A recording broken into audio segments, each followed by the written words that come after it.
Part 1. You will hear a conversation between a university counsellor and two students, Joseph and Cara. First, you have some time to look at questions 1 to 5.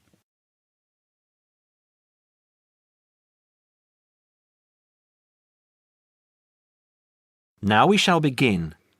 You should answer the questions as you listen because you will not hear the recording a second time.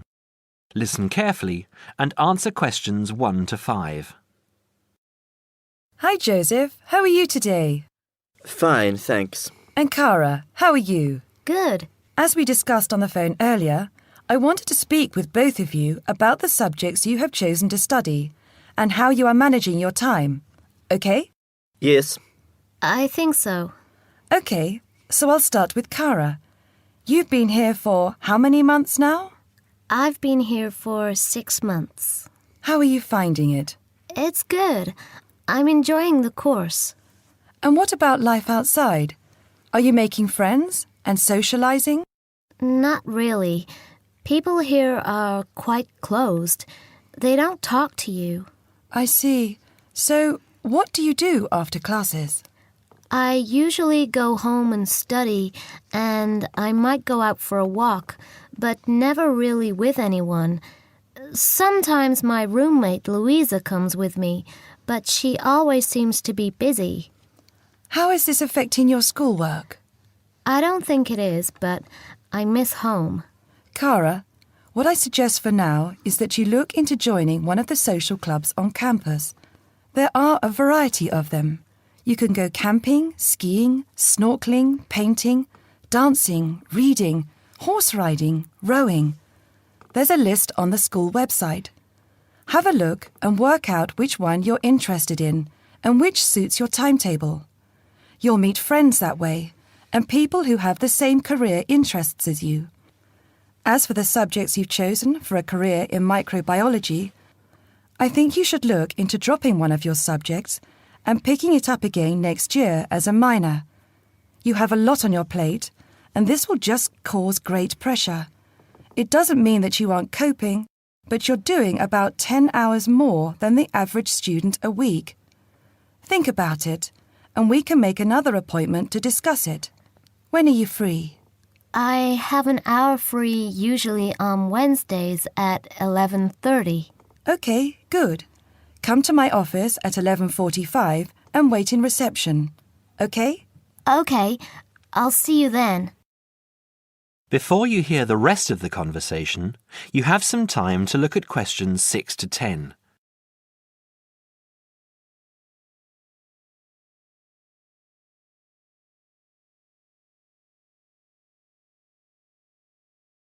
Now listen and answer questions 6 to 10. Joseph, how are you finding the university? I love it. It's very different from home. Life here is very much focused on study and also socializing through sport. People have been very friendly and curious about my culture. So, you've managed to integrate well? I think so. I've joined the rugby team, something I'd never thought I'd be interested in. And how are your studies going? I think I am doing well. I have a few assignments that need some work, but overall, I'm coping. That's good. I'm happy that you're enjoying the university, but remember, don't let your schoolwork get too far behind, because it will pile up, and before you know it, you will be late handing in work. You know that there's a penalty for handing in work late? No, I didn't. You would have been told at the start of the course, during orientation. I don't remember. You need to remember these things. They are very important. You might be an excellent student, but if you consistently hand in work late, you'll be penalized and you might end up losing your degree over it. That's a lot of years of work, okay? Yes, I'll remember that. And also remember that you have to attend 90% of your classes. So far, you have missed 5 tutorials. Be careful here. These could also cost you your degree. Is there any particular reason you missed these classes? I'd been training for our rugby match the night before and, well, we went out afterwards and I slept past my alarm clock. Joseph, I know this culture must be very different from where you come from, but please try and be a little more conservative with your time. I think maybe you should spend more time on your studies and less time on socialising. The subjects you've chosen are intensive. I want you to spend 3 hours a night studying before you decide to do anything else. I'll make an appointment to see you in a month, and we can assess your progress. I'll give you my business card. All my contact details are there. Call me in 3 weeks to organise another meeting. Do you have any questions for me? No, none. OK, I'll see you in a month. That is the end of part 1. You now have half a minute to check your answers.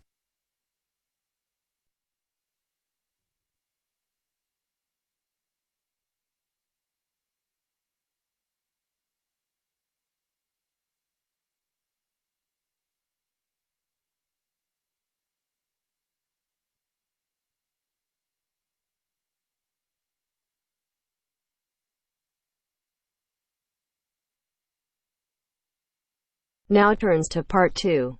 Part 2. You will hear 3 students talking to their tutor about the presentation they are planning. First, you have some time to look at questions 11 to 17.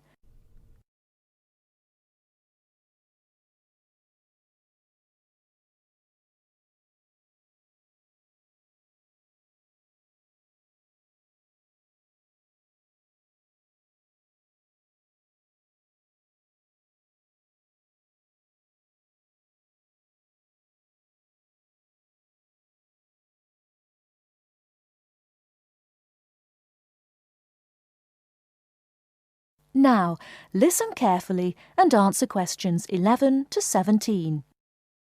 Good morning, everyone. So, you're going to tell me about your presentation.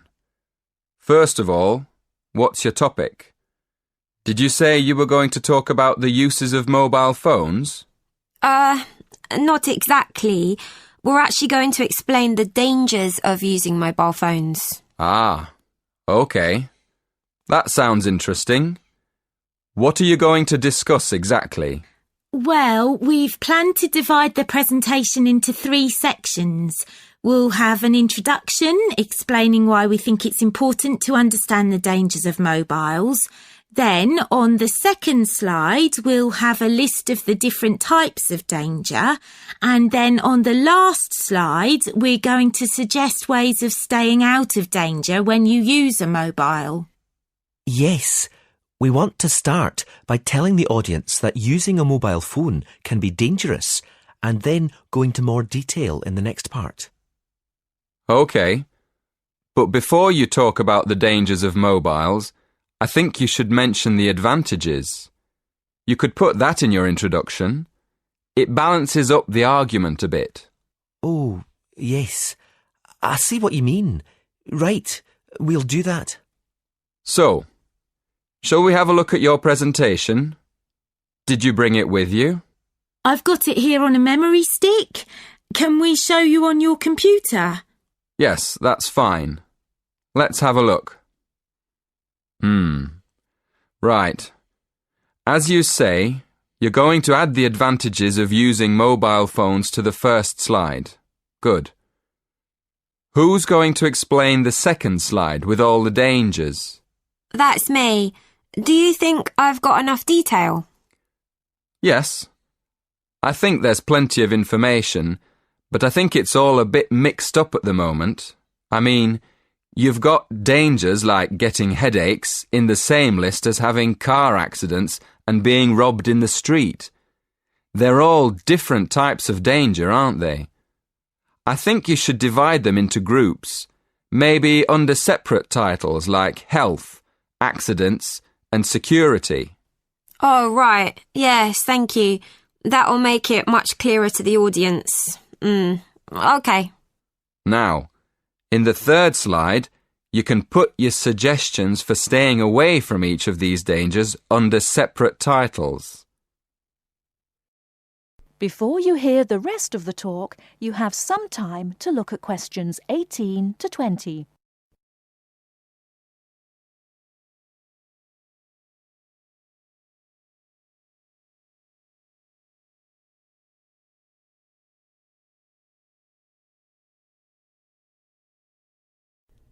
Now listen and answer questions 18 to 20.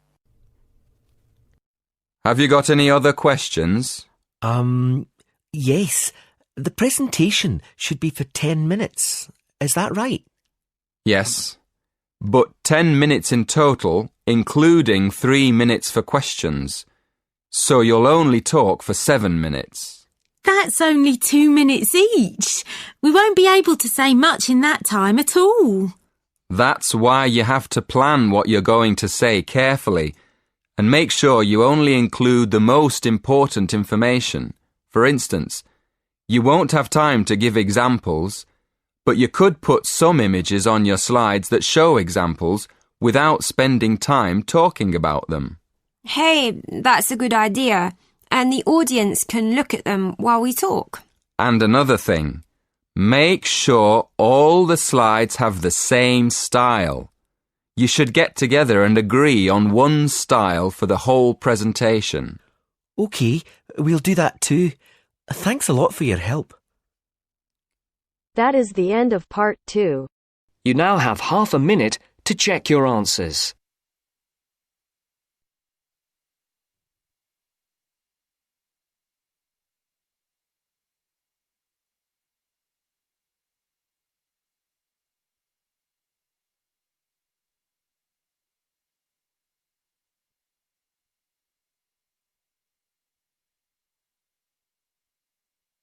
Now turns to part 3. Part 3.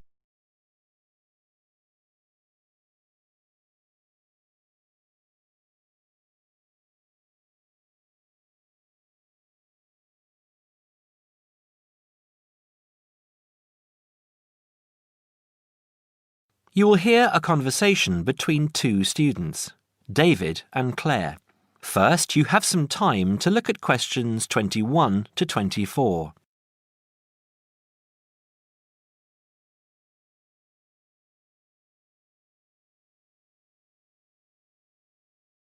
Now listen carefully and answer questions 21 to 24. Hi, David. How are you going with your history studies? Very well. I've actually finished it. That's great! What era did you write on? I researched Roman London, something I never thought I'd be interested in. That sounds interesting. I wanted to tie it into the work I've been doing on engineering, and I found it fascinating and learned many things along the way. Such as? Well, although there were prehistoric settlements throughout the vast area now called London, strangely enough, no evidence has yet been found for any such community at the northern end of London Bridge, where the present city grew up. The origins of London lie in Roman times, right? Right. When the Romans invaded Britain in 43 AD, they moved north from the Kentish coast and traversed the Thames in the London region, clashing with the local tribesmen just to the north. It has been suggested that the soldiers crossed the river at Lambeth, but it was further downstream that they built a permanent wooden bridge, just east of the present London Bridge, in more settled times some 7 years later. As a focal point of the Roman road system, it was the bridge which attracted settlers and led to London's inevitable growth.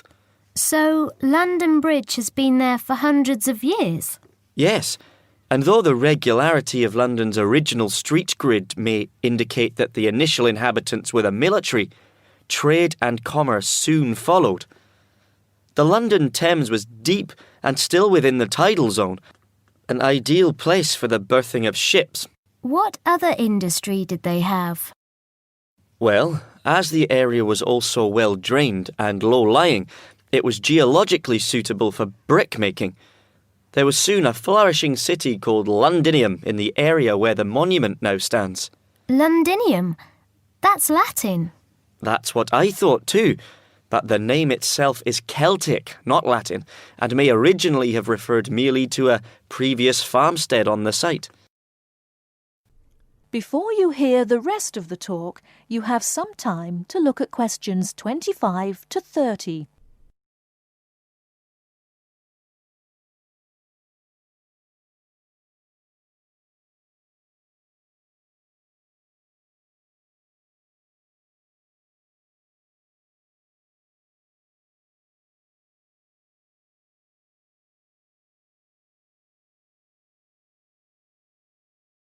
Now listen and answer questions 25 to 30. Wasn't London burned to the ground at some stage? It happened in AD 60 by the forces of Queen Boudica of the Iceni tribe from modern Norfolk, when she led a major revolt against Roman rule.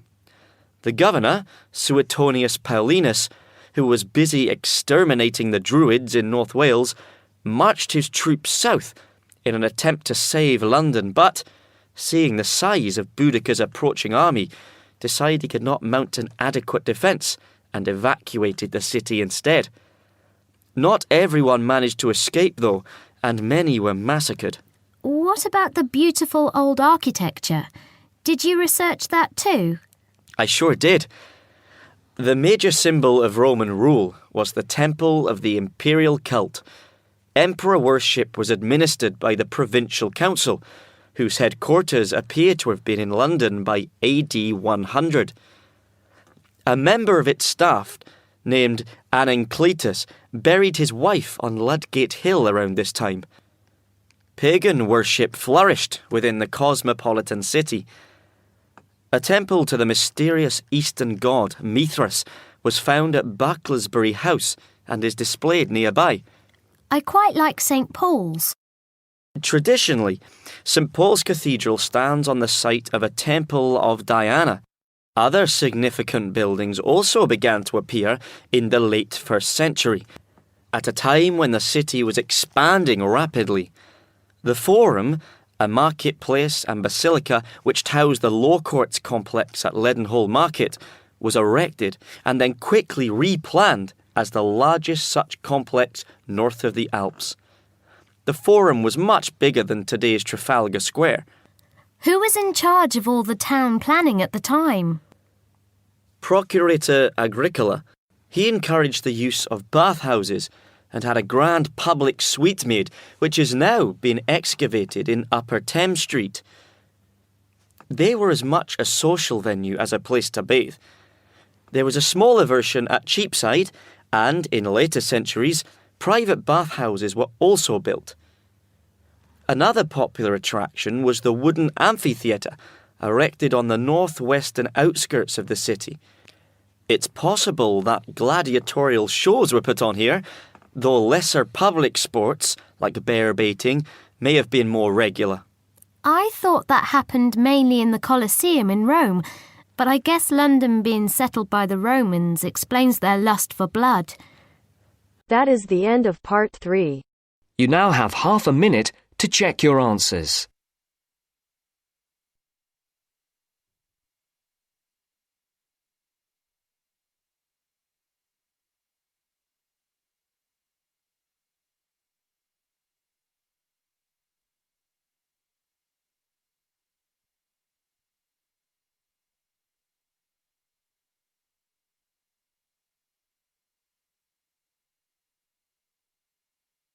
Now turns to part 4.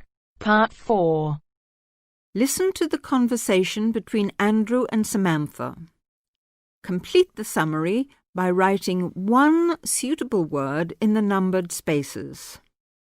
First, you have some time to look at questions 31 to 40.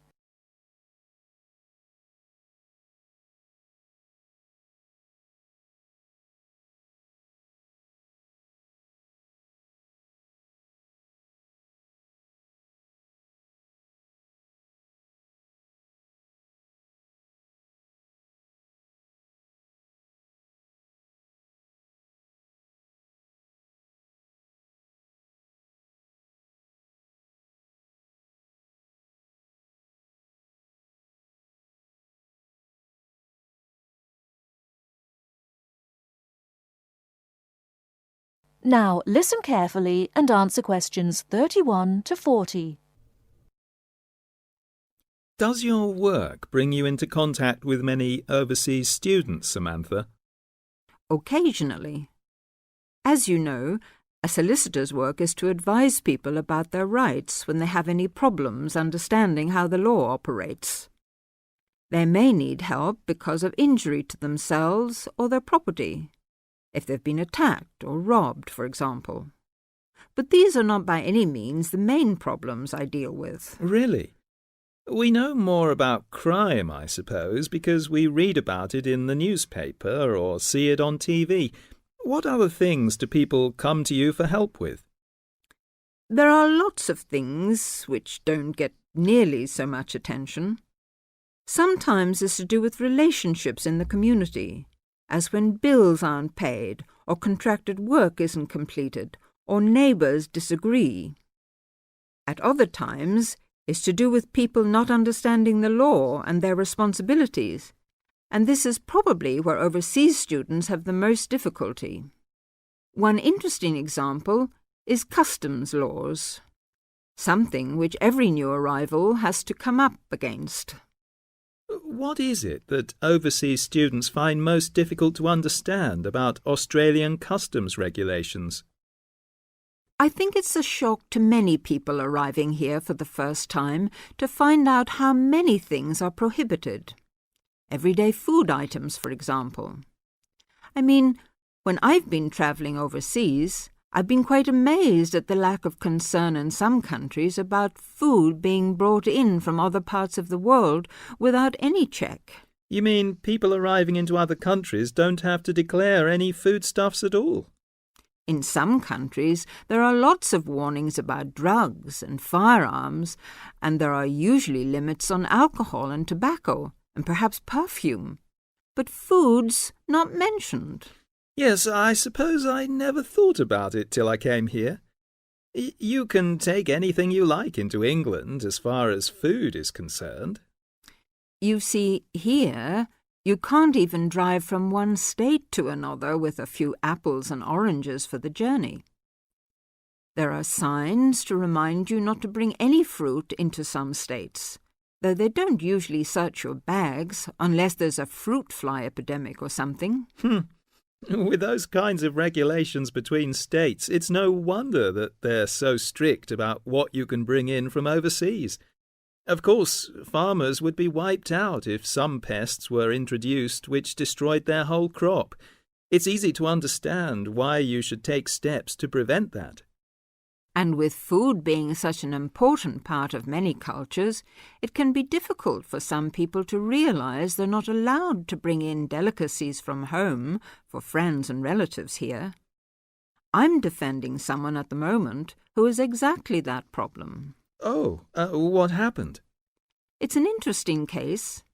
Have you got time for a cup of coffee? I'll tell you about it if you like. That'd be great. That is the end of part 4. You now have half a minute to check your answers.